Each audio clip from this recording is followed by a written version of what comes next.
Thank you all for coming tonight to the first Victor Obenhaus lecture of the year, featuring our PhD student Quincy Rineheart.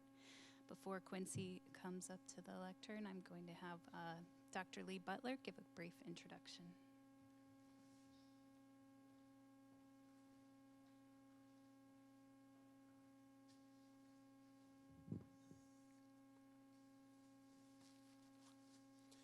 It is my pleasure to introduce to you this evening one of my doctoral students, the Reverend Quincy James Rineheart. Quincy is a fourth-year doctoral student here at the Chicago Theological Seminary, and we met under quite unusual circumstances. I was having a Skype conversation with a friend and colleague in Atlanta, and she beckoned someone to come and meet me. And so I was introduced to Quincy on Skype in a cafeteria, something like Starbucks, I believe. He comes to us with a passion for the field of American religious history and cultural studies, with an emphasis on 20th century African American religion. He's been diligently engaged in research around the intersections and examining Bayard Rustin's life and black gay men's bodies, particularly as they were understood and constructed during the 1960s civil rights movement. Quincy earned his Bachelor of Arts degree in literature from Wilberforce University, a Master of Divinity in Ethics and Theology with a certificate in Black Church Studies from Emory University, and a Master of Sacred Theology in Theological Studies from Chicago Theological Seminary. This particular project that he's engaged in, studying the life of Bayard Rustin and black male gay bodies, has afforded him the opportunity to travel not only nationally but internationally.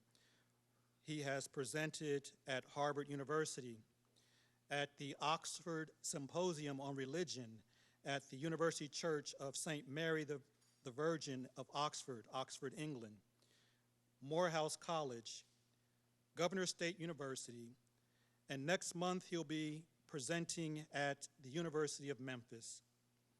He's currently a scholar in residence with the Samuel DeWitt Proctor Conference, Incorporated. He's also a scholar in residence, currently appointed to the member board of directors of Chicago Black Gay Men's Caucus. I am delighted to present to you this cis-queer, African-American historian of religion, theologian, academic activist, and teacher, the Reverend Quincy James Rineheart.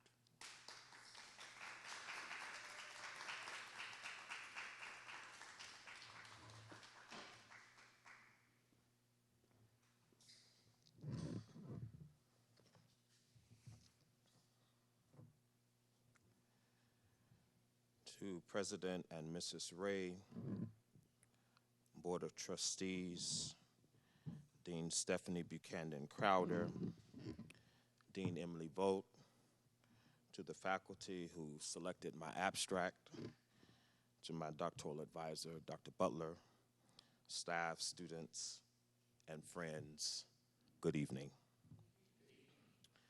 This lecture is a larger part of my forthcoming dissertation.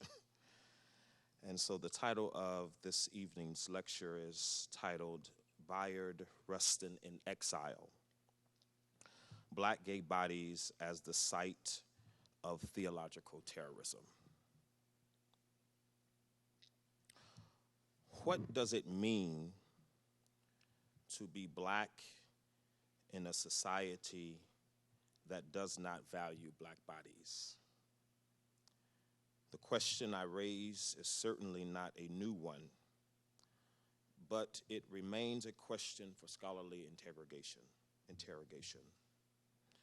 It is the question, how does it feel to be a problem? W.E.B. Du Bois asks in his 1903 classic text, The Souls of Black Folk. Historically and presently within the white American social structure, blackness itself has been linguistically and hermeneutically categorized as problematic. It is associated with darkness, evil, sinfulness, criminality, as opposed to whiteness, which is associated with light, goodness, virtue, and purity.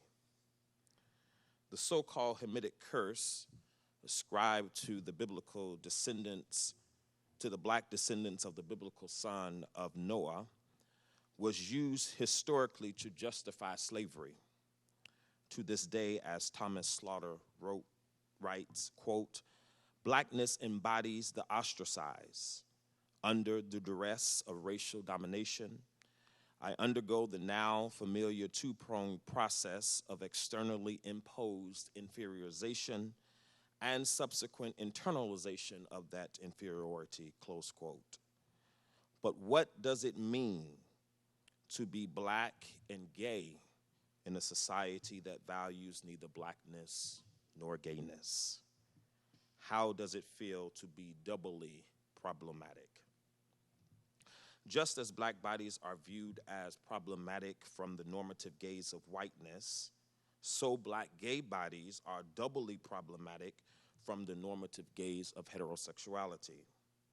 As a result, it appears that black gay bodies are worthy only of derision in the rhetoric of the black church. From the normative gaze of sacramentality, that is, the appreciation of and delight in the diversity from an Augustinian perspective, the mere creation and existence of black gay bodies has never been a problem.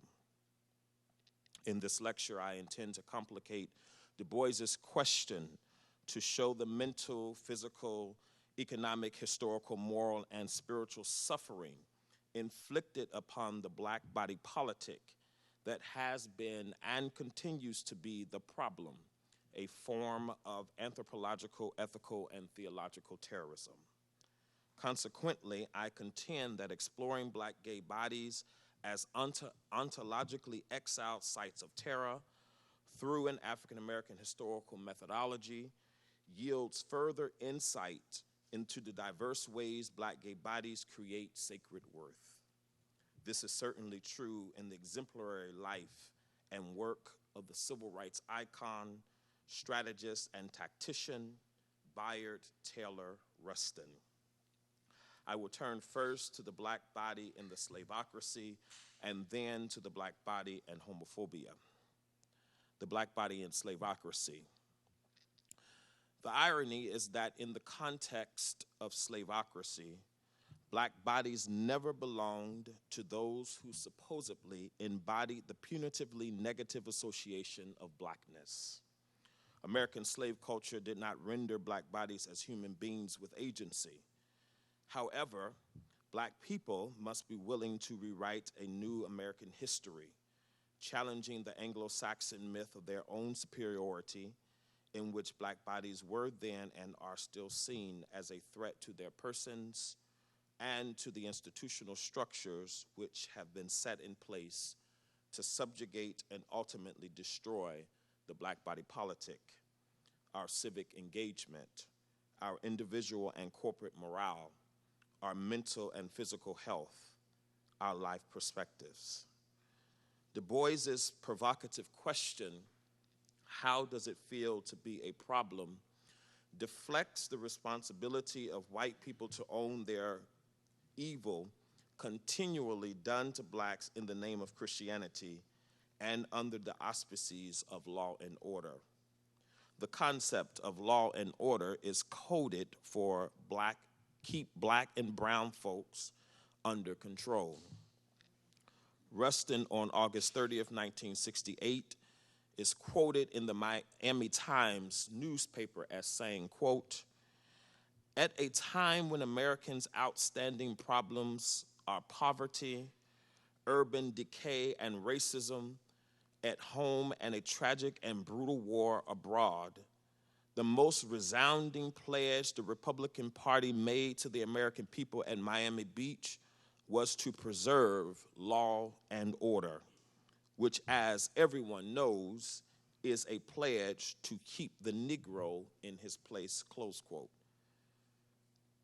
In our current context sociopolitically, it is easy for whites to justify the claim of the problematic status of blacks when black people are killing each other. Such observations pivot away from the problem of black bodies that are killed without justification through police brutality, Medicaid apartheid, genocide, and the like. In her book, African Americans and the Culture of Pain, Deborah Walker King posits, quote, "The black body is always already characterized stereotypically as belonging to the brute, a criminal and legitimate heir of U.S. citizenship whose presence is a national threat," close quote. As a result, for instance, Michael Brown, the Ferguson, Missouri youth, gunned down by police officer Darren Wilson, became a national symbol for what happens when the black body is deemed a defect. The consequence becomes the black body must be put to death. The fact that Michael Brown's bloody body sat in the hot sun, uncovered for 4.5 hours, while the white police officers disregarded his body, illustrates the deep problem of racism and white supremacy within the American consciousness. Concomitantly, it foregrounds the nature of King's assessment that the black body is always already criminalized because the police are behaviorally predisposed to shoot first and ask questions later. Likewise, the Atlantic slave trade wounded, maimed, and terrorized the bodies of black individuals and the black body politic. Sociologist Orlando Patterson characterized it this way: slavery, quote, "was a social death," close quote. Black bodies were weighed on scales to see if their bodies would bring the master a profit. The black body politic witnessed it. If black bodies were not deemed profitable, they were discarded as non-usable, thrown overboard like excess cargo, or left on a ship to keep working. The black body politic witnessed it. The black body historically has been a site of terror. Again, the black body politic witnessed it and continues to witness this anthropological and theological terrorism. To understand slavery as a social death for Patterson is to understand the way that embodied blackness itself has always been demonized. The demonization of the black body is a notion that is upheld in many of our churches. For nothing good, according to the Apostle Paul, dwells in the flesh, a recycled rhetoric that has ostensibly been used to contain and control the lives, and in particular, the sexual, intimate lives of black people. The black body and homophobia. This imperial impulse circulating throughout the black church echoes what pastoral theologian Lee Butler argues as the response to, quote, having the feeling that the impure activities of the body are unavoidable, and that Christians have attempted to minimize or escape the body in the name of sanctification, close quote. This delineation of body and soul, or the effects of slavery writ large, also needs to be examined when considering some of the trauma experienced by black gay bodies within the black church. Theologian Kelly Brown Douglas argues, quote, while the black church and community share the logic of others who denounce homosexuality, their particular history of white racist oppression and sexual exploitation makes black homophobia appear even more passionate, trenchant, and unyielding, close quote.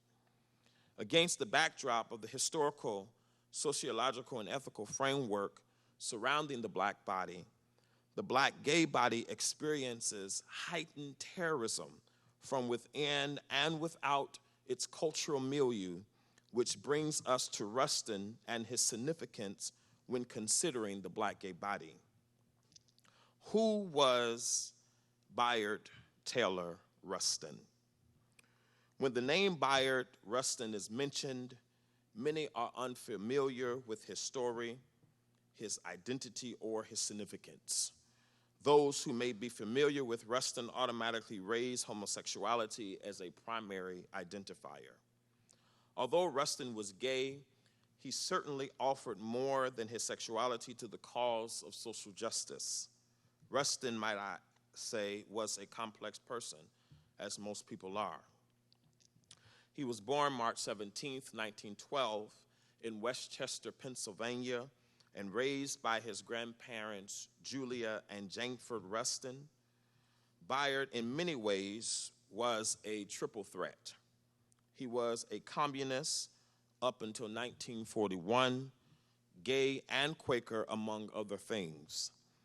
Much of his Quaker upbringing was passed down to him from his grandmother, Julia, who was a Quaker, in addition to one of the first local members of the NAACP after its founding in 1909.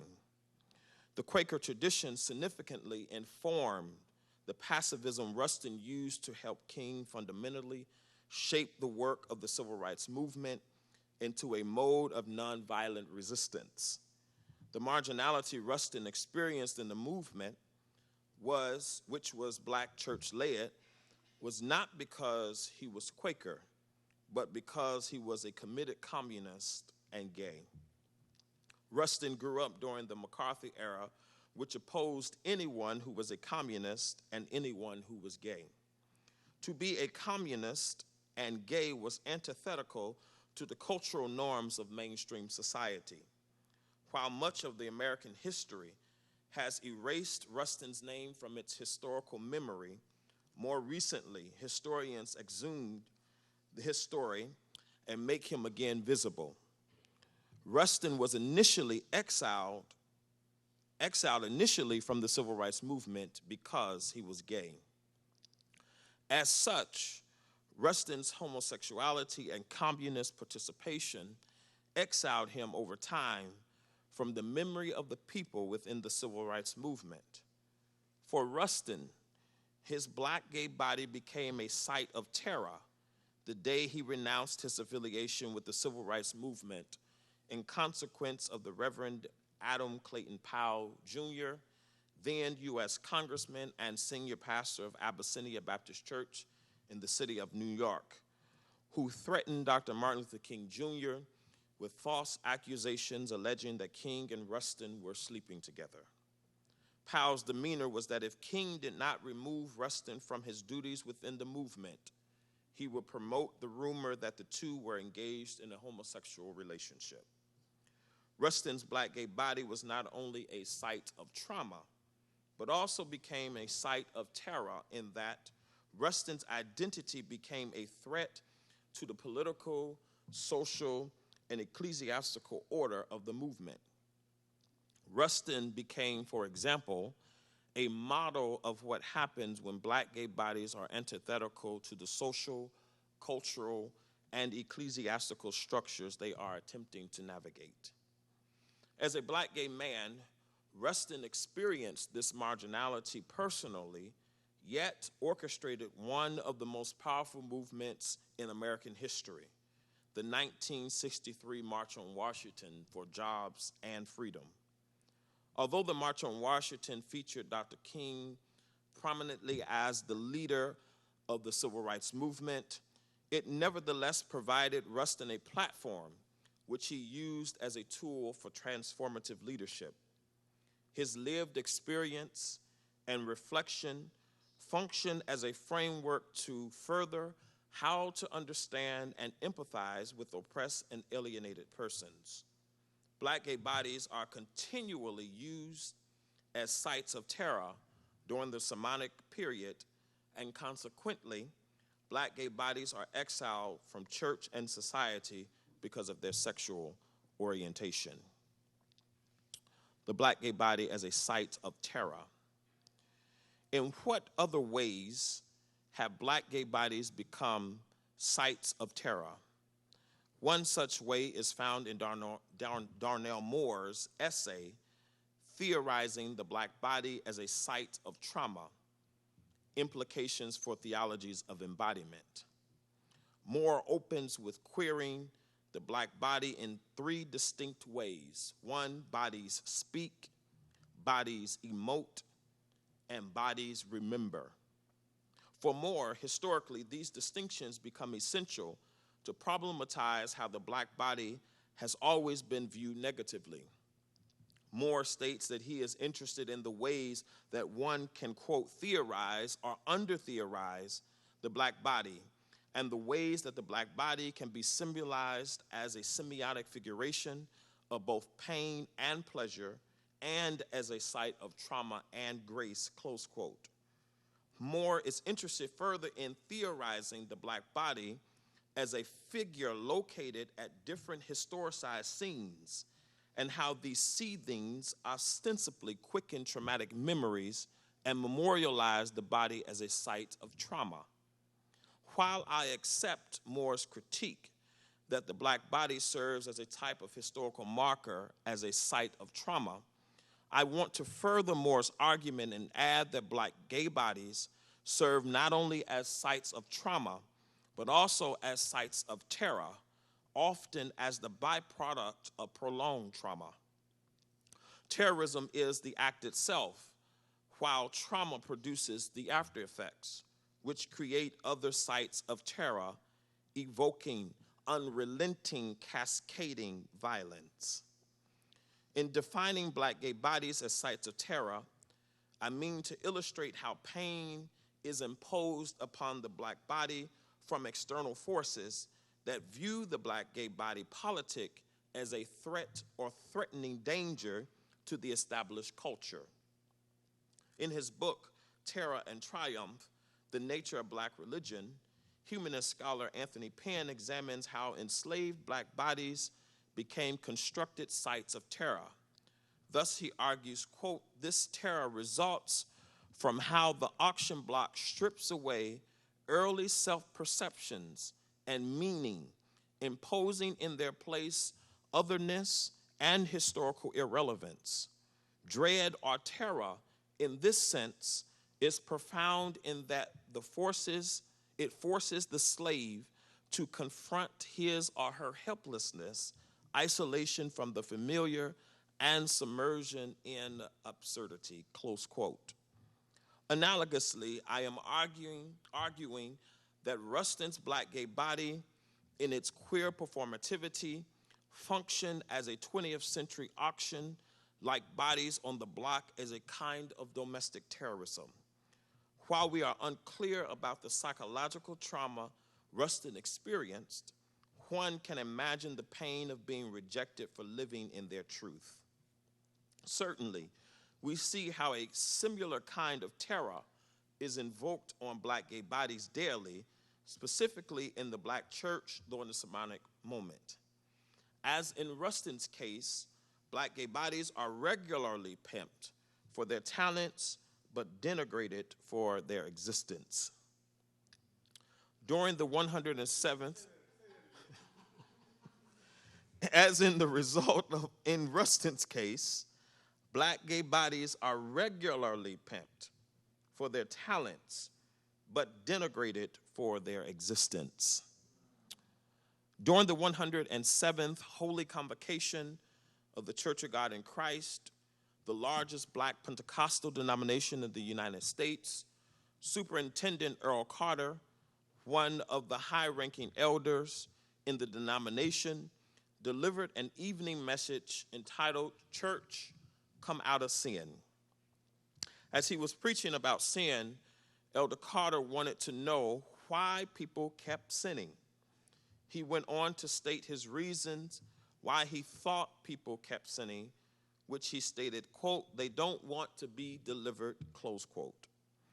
As he continued preaching, he made an abrupt turn in the message, which illustrates the way the black gay body becomes a site of theological terrorism. I will quote him at length, quote, "I got something for all of you.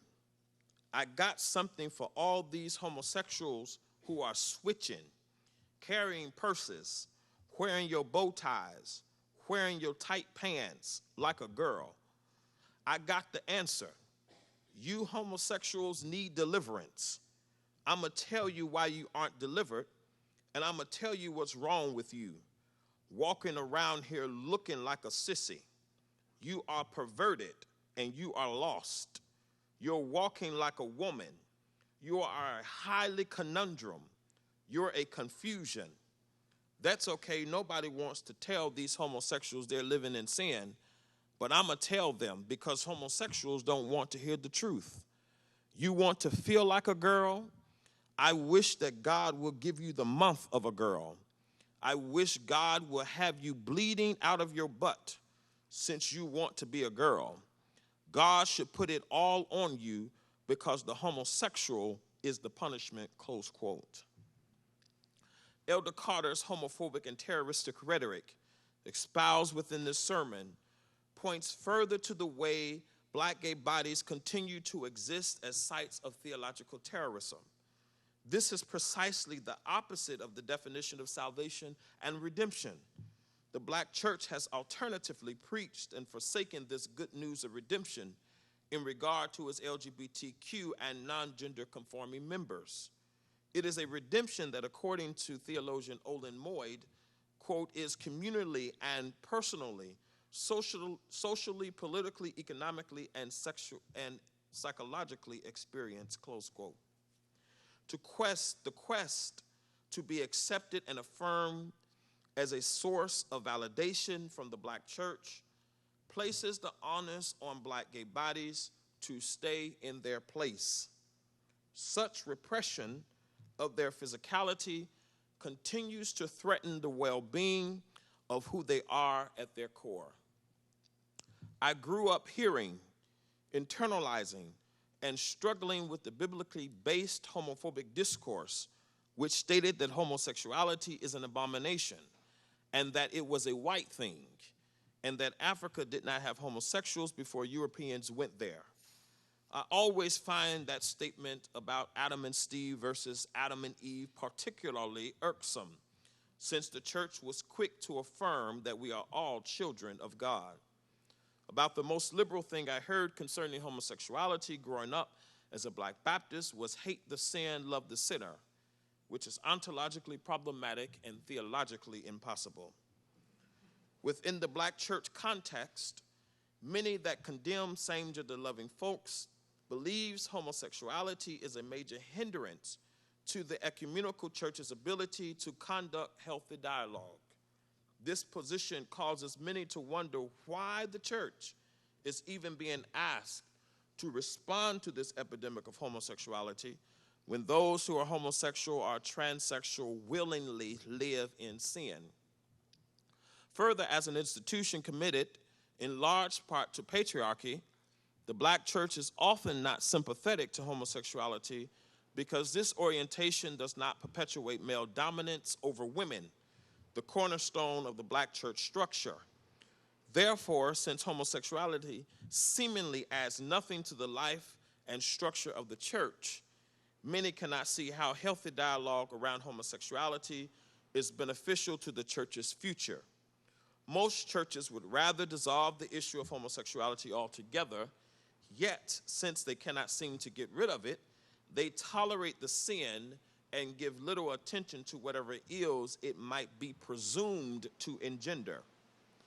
While Rustin did not experience harsh treatment from his family, he certainly understood what it meant to be objectified and nullified by those whom he considered supporters, those who were major operatives within the black church. Nevertheless, Rustin became not only an exemplar for what it means to be exiled because of one's sexual orientation, but also what it means for black gay bodies to nevertheless create sacred worth. The black gay body and exile. Historically, exile has been understood as estrangement, which creates the possibility for return. In the case of black gay bodies in exile, I ask, to whom are we returning? Alternatively, how can exile be used as a site of religious resistance against the historical milieu and current context? In this section, I want to problematize this concept of exile, not as a point of return, but as a springboard for black gay bodies to go forth and create sacred worth. In effect, exile in many cases may be necessary to engender holistic and transformative living. Ethicist Cheryl Sanders, in her text, Saints in Exile, the Holiness Pentecostal Experience in African American Religion and Culture, examines the worship dynamics and social ethics of African Americans within the sanctified tradition. Historically, Sanders parallels the ways in which holiness, Pentecostal and apostolic churches make up collectively the sanctified church.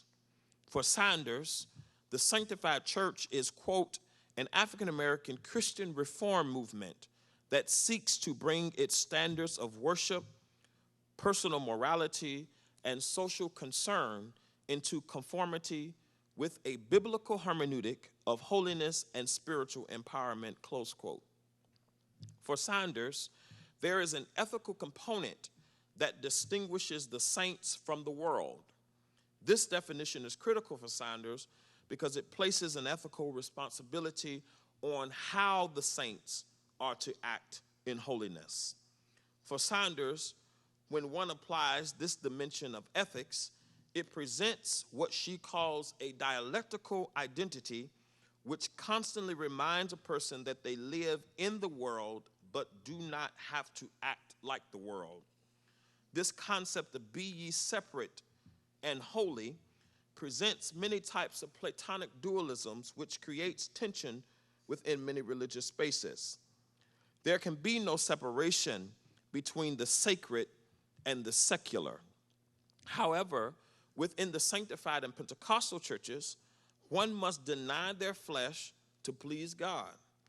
Sanders' concept of the dialectical identity plays a critical role in her understanding of the exilic identity, which she posits as, quote, in the world but not of it, close quote.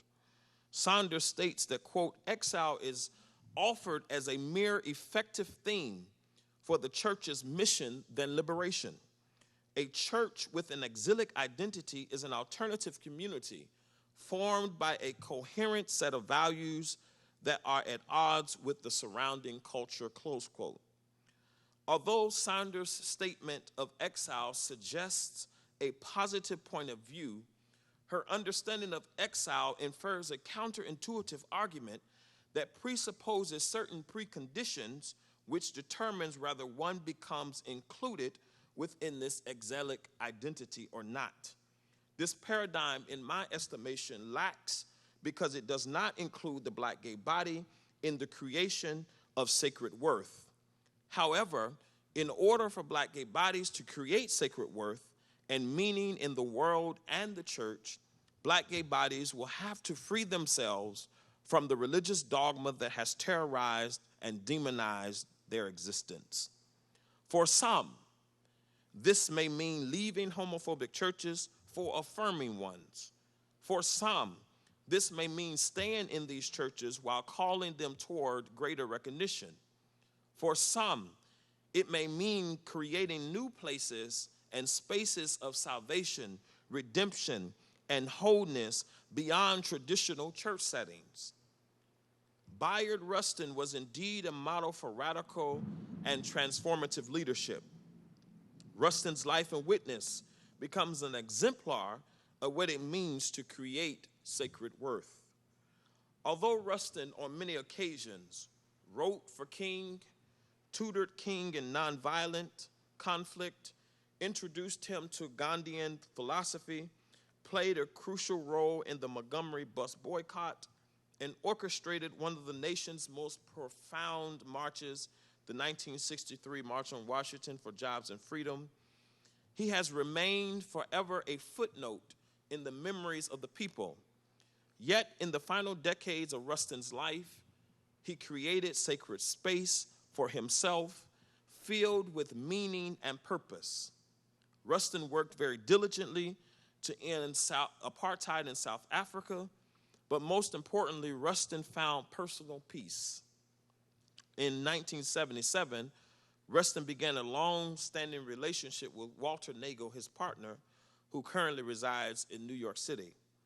According to Walter, Rustin was never one to speak about his private life. Rustin did, however, say, quote, "The most important thing is that after many years of seeking, I've finally found a solid, ongoing relationship with one individual with whom I have everything in common. Everything.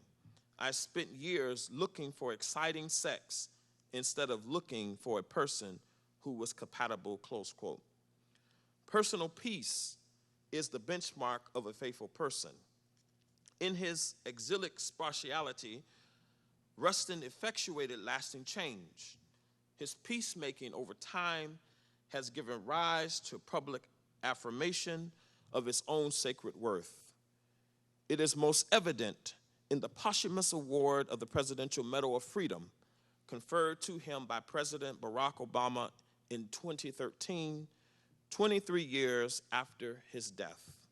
Rustin serves as an exemplar for young, gay, black males like me, and that my reality has sacred worth. Thank you.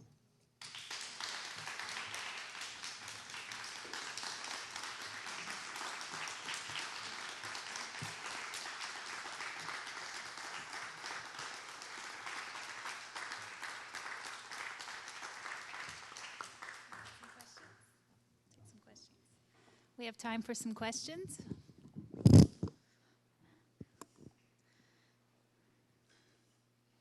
Thank you, Quincy. That was wonderful. Does anyone have a question? Of those strategies for those in exile, which do you cling to most?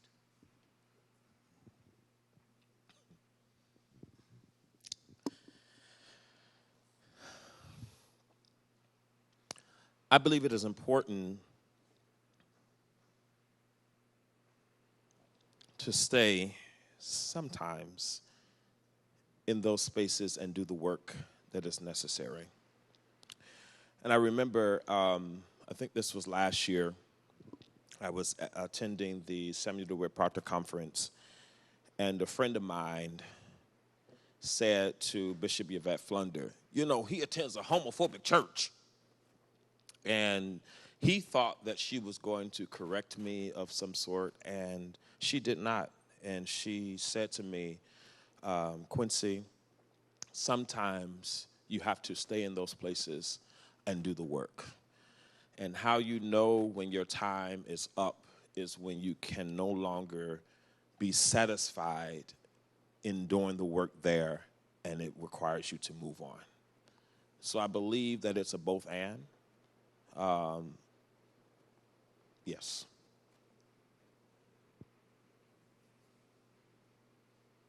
Yes.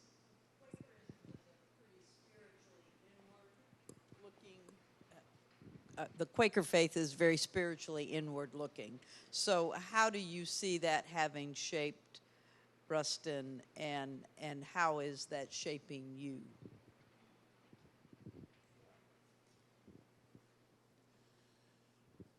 So it's his Quaker tradition started with his grandmother. Her mother was also Quaker. So Quakers believe that the presence of God, that we are the presence of God. The love and light lives within us.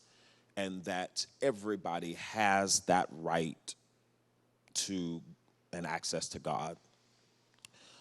But the problem was that Quakers, like most religious traditions, had a problem with persons who were gay. And Rustin, along with some other Quakers, published a text. And when they discovered that he was gay, removed his name from the title of the book that he helped to create, which was around power, strategies of power. And it was not until maybe 20 years ago that they added his name back. And so for me, I think it is, I'm not Quaker, but I think, again, having the experience of being exiled from religious spaces, I think that that work of dismantling homophobia in churches is necessary. And so seeing that Rustin did not allow that to stop him, that he had a family who affirmed him, his grandparents in particular, because that's who he was raised by. His mother had him Florence at a very young age, and so he grew up thinking that that was his sister and not knowing that was his mother. And so I grew up with my grandparents as well, and so that is kind of the connection for us. I hope I answered your question. Okay.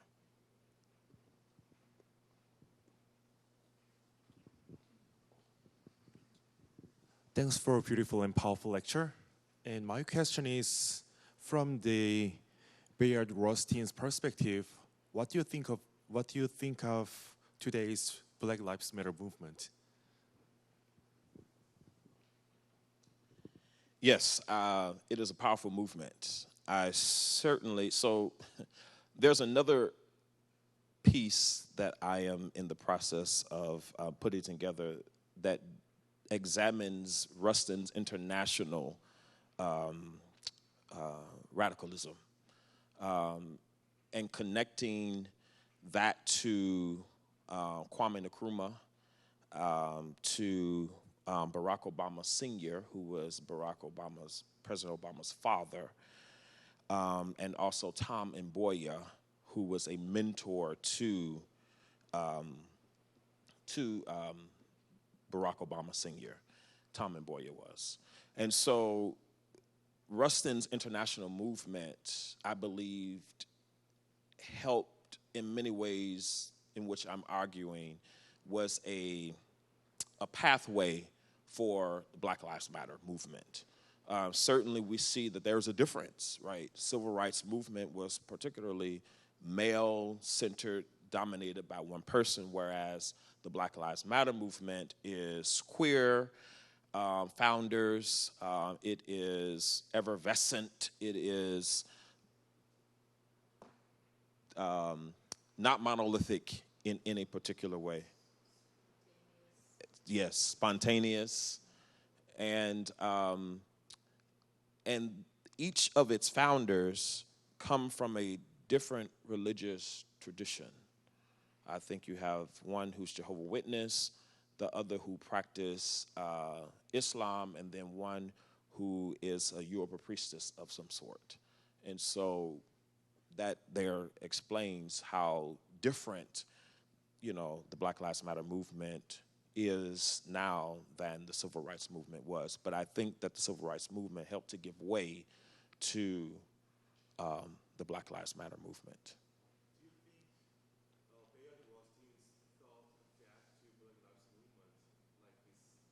Say it again. Do you think Bayard Rustin felt a gap to Black Lives Matter movement? Felt the effect of the Black Lives Matter movement. Do I think that he felt the effect? No, just his thinking back to Black Lives Matter movement. Oh, I believe so. Yeah, I believe so. Yeah. I believe so. Because there are many who are doing some radical work. Charlene Carruthers just came out with a new book, and she mentions Rustin in her book. Actually, she's giving a talk tonight. Yeah. Thank you for your question.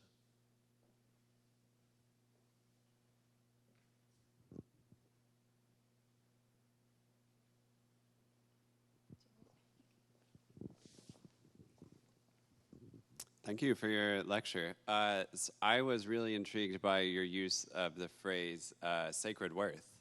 And coming from Emory and Candler School of Theology, I have a lot of resonance with that term from the Methodist context. And so I'm wondering what drew you to that phrase, and what's your thought behind that?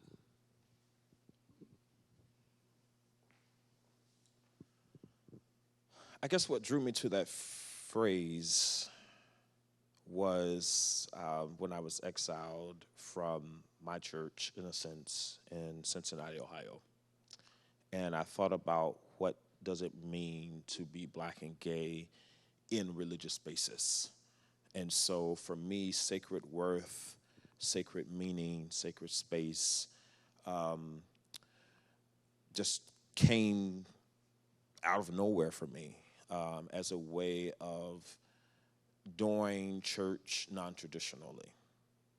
And so for me, I think that's important that those of us who grew up in the church have a connection to the church, but also hold the church responsible. But at the same time, finding ways that replenish your spirit. And so there are things outside of the church for me that allows me to connect to the divine that in many ways I was not able to in those religious spaces. Yeah. Yeah.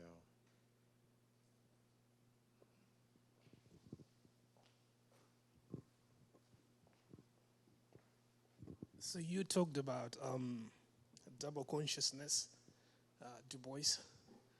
I'd like to add something like triple consciousness. Triple consciousness.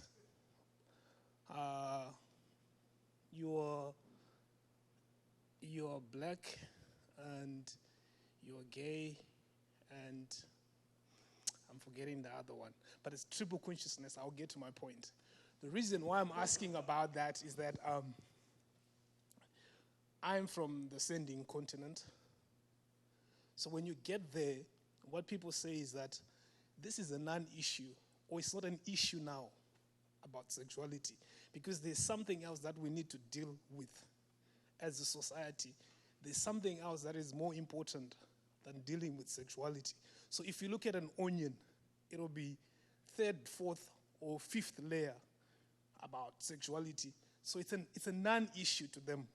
How have you dealt with that, and how are you using Bayard Rustin to help people to look at this when the sexuality issue is relegated to like the fifth, sixth, or seventh layer? So like people would say, right now we need to deal with issues that have to do with economics or survival of the race. And you guys are coming with this, but for now, can you stop? Because it's a third, fourth, fifth, seventh issue in as far as the existence of the people is concerned. I think you get that right.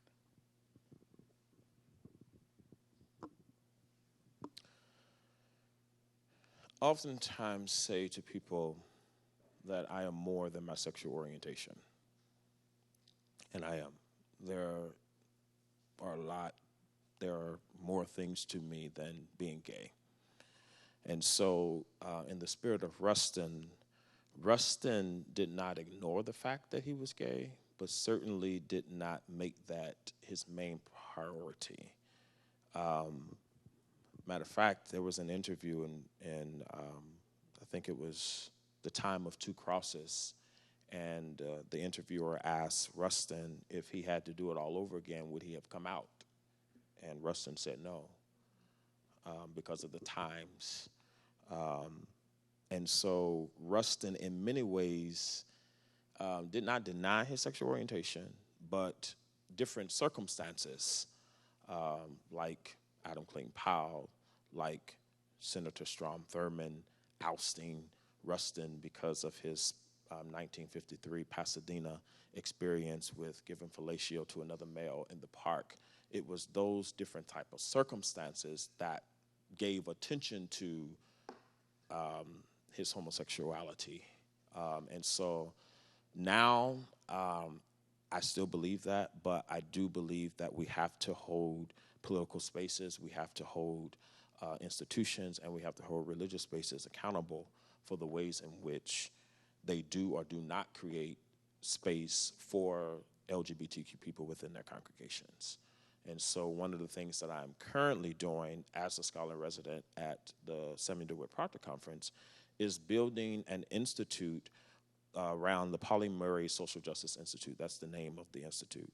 And so part of the mission of the Murray Rustin Institute is to train pastors and leaders and congregations in how to create space for their LGBTQ members and not something that is separate. So I believe certainly we have to continue to press the issue and really bring light to what's happening.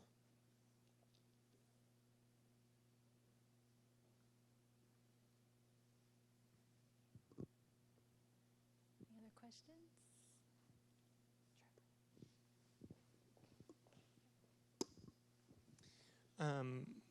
Going back to Quakerism as a tradition that I'm a part of, Quaker tradition, means a lot to me. But I was curious about how Bayard Rustin experienced the Quaker tradition growing up in terms of race relations.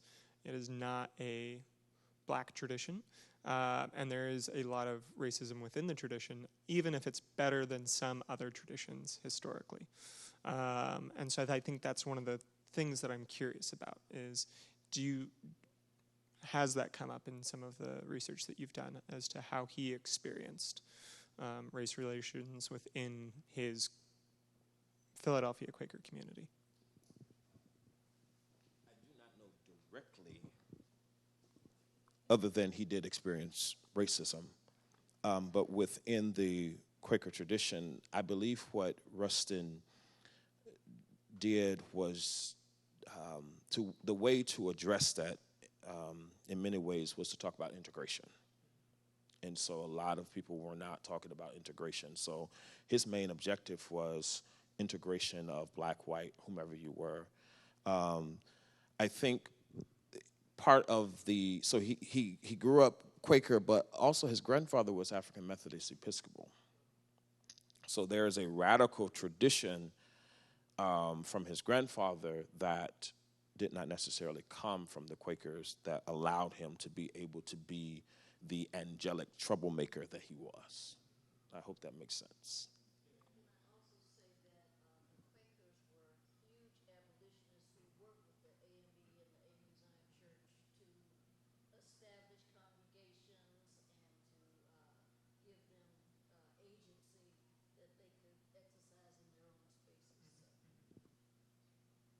Thank you.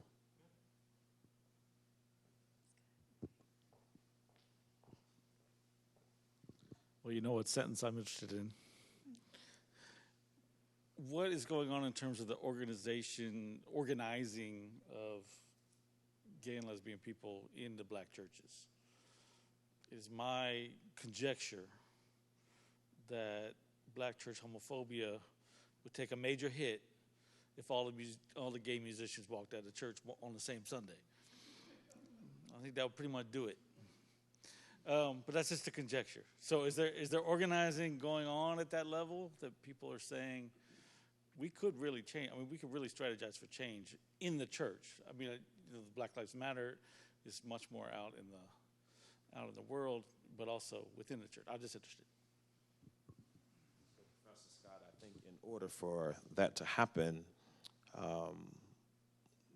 those of us who are gay we have to have the boldness and the tenacity to want to come against those type of structures. And many, unfortunately, do not have the capital to be able to do that. And by capital, of course, I do not mean economics, but the capital. So for me, I'm able to speak out in the ways that I do, whether it's via social media or letters or whatnot, because I have an institution behind me in many regards, right? I have some social capital to be able to say. And so for many of them, they do not know any other way but to stay and participate in the oppression. I don't think that it is something they intend to do, but they don't have the strategies necessary to be able to say, no, we're not doing this today. Yeah. But I do not know of any movements that's happening in churches other than those who have started open and affirming churches. But the thing is, many of them are not going to open and affirming churches that are particularly gay because they don't want to go to an all-gay church. So it's a very complex problem. Yeah. One more question, a couple more. We're just about out of time. We'll just wrap it up. Arm wrestle. Thank you, Quincy, for your lecture and just coming from a African American church. There isn't a movement, but I think it'll take one person at a time. Being in a space, like you said, this is empowering for us to go back into our churches and to know that we've had lectures such as yours that and work that you have done that will empower us to go back. So it's going to take one person at a time, one church at a time. You had mentioned that you have some ideas that you're going to be speaking about, ideas how to make inclusive, if it is a black church or any church, what ideas can you expound on some of those ideas for inclusion?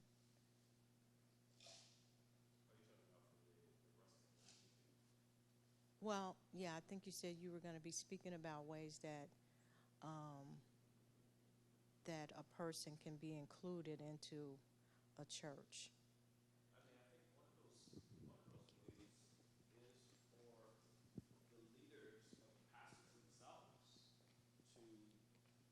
Set up space to teach Bible study, to have the conversation.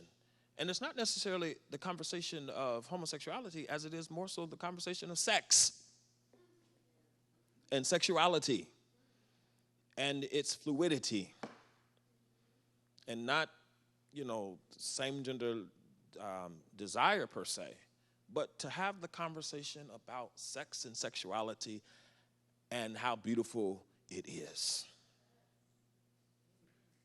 So when the church can have conversation about that, then we can get into, having conversation about other stuff. But first, let's talk about that. And let's do that in a correct way. So if that means bringing in persons who have done the work biblically to kind of help guide you through those scriptures that many use to demean homosexuals, bring them in, have them teach your congregation how. And so that's one of the ways that I would say part of a toolkit is to bring the people in and have the conversation and then let it flow from there. Yes. Thank you.